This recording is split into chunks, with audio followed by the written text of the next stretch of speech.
All right, joining me now is the Arizona Secretary of State, Adrian Fontes. You know, we all lived through the big lie, but you really lived through it. I want to remind people about your role at the time. You were actually the guy who was overseeing in Maricopa County how that vote went. So you know what the difference is between the truth and allegations of lies. You went through all this, right? They talked about foreign interference in Maricopa County. Give us a little recap of this. Well, first, thanks for having me back again, Ali. Always a pleasure.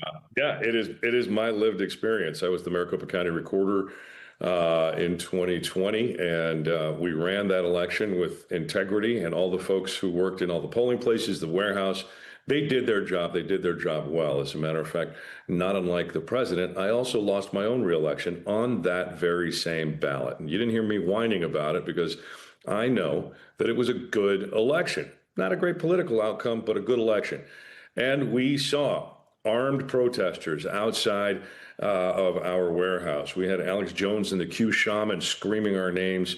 And it just got worse and worse from there when the Arizona State Senate basically grabbed all of the ballots and all of the tabulating machines, took them over to Veterans Memorial Coliseum for this faux exercise they called an audit. It was an absolute disaster. And yeah, so I've lived through it.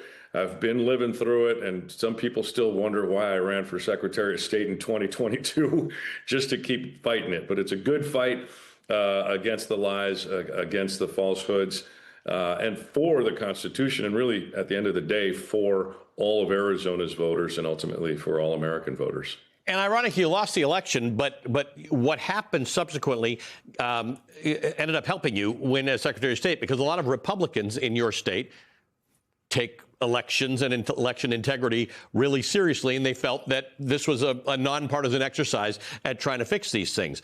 I would assume that hasn't changed, right? Every Republican in Arizona who doesn't like this big lie nonsense is not going to like it anymore in 2026 than they did in 2020. Look, we're getting sick and tired of this stuff out here. And I can tell you right now, not just Republicans and Democrats, but all of our independent voters out here who don't like the political parties in the first place, which, by the way, they're the second largest voting group behind Republicans in Arizona. Wow. But people who want government to just do its job, they want reasonableness, they want predictability, they want things to just follow the normal order, which is what I want. And I've been trying to do. In spite of the lack of funding, in spite of the lack of, people to help us do the job, we've sort of managed through a little bit of luck and a lot of hard work. In spite of all of that, the voters out there just want us to get our jobs done. And here's why, Ali, if I could. Elections are the golden thread that hold our fabric of our society together. They make things predictable, so we know when that one shift is going to happen. It's good for business. It's good for technology. It's good for education and the arts. It's good for the sciences. It's good for law and medicine, so that we can figure things out and then move forward with the rest of our lives. This should not be about candidates, their grievances, or politics. It should be about the voters and what they expect out of the basic function of our governance. And that's why we have so much support, not just from Democrats in Arizona, but from independents and Republicans who just want to get on with the rest of their lives and stop worrying about this bullshit that we get shoved down our throats all the time. Talk to me about why. I don't know if you have any more knowledge on this than I do, because when Tom Llamas asked the president why Tulsi Gabbard was in Fulton County, he said, I don't know. He literally said the words, I don't know. What is the director of national intelligence, whose chief area of concern should be foreign matters and foreign interference in campaigns? What's that for? Do we know what she's doing here? Is this setting up for another warning? Because in Pima County, you had in Maricopa County, you had allegations of other countries involved in your elections. Yeah, which allegations never proved to be true, by the way. And I don't know what Tulsi Gabbard is doing running around getting engaged in domestic affairs when she's the NDI. She's supposed to be out there doing foreign intelligence, like you indicated. It doesn't make any sense.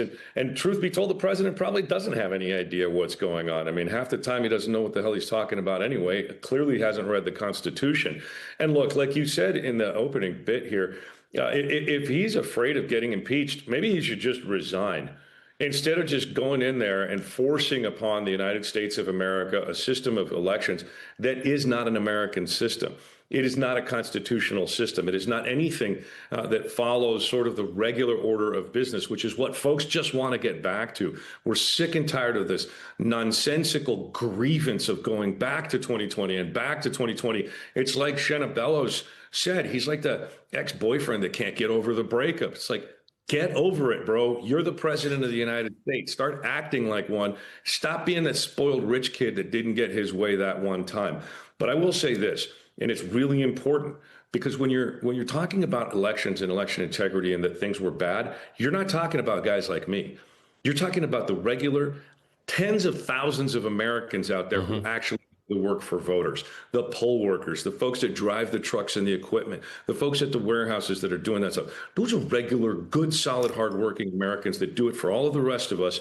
And he's throwing them under the bus. And I really resent that more than anything else. Donald Trump said that the state is an agent of the federal government as it relates to elections. I would say that is not what either the Constitution nor what the Supreme Court has said. Yeah, I don't work for Donald Trump. I'm not his agent, nor would I ever want to be. I work for the people of the state of Arizona. They are my boss. They've asked me to do a job, and part of that job includes not only maintaining the solid elections that we have here in Arizona, but trying to improve them with things like the Voters First Act that we recently have put forward to try to push a different narrative than the one that always says, oh, we got to narrow the voter rolls. We got to make it harder for voters. We're saying we can have security and access at the same time, because these things are not mutually exclusive. We're saying, let's go back to the permanent early vote list. Let's fully fund participation in ERIC. Let's make sure that we've got the resources necessary for the information technology systems to keep those elections secure. We're saying let's move forward in a positive direction, because that's what the state of Arizona and its voters want. I don't work for Washington, D.C. I don't work for Donald Trump. The state of Arizona is sovereign and not an agent of the federal government. Arizona Secretary of State Adrian Fontes, we appreciate, as always, your time on the show.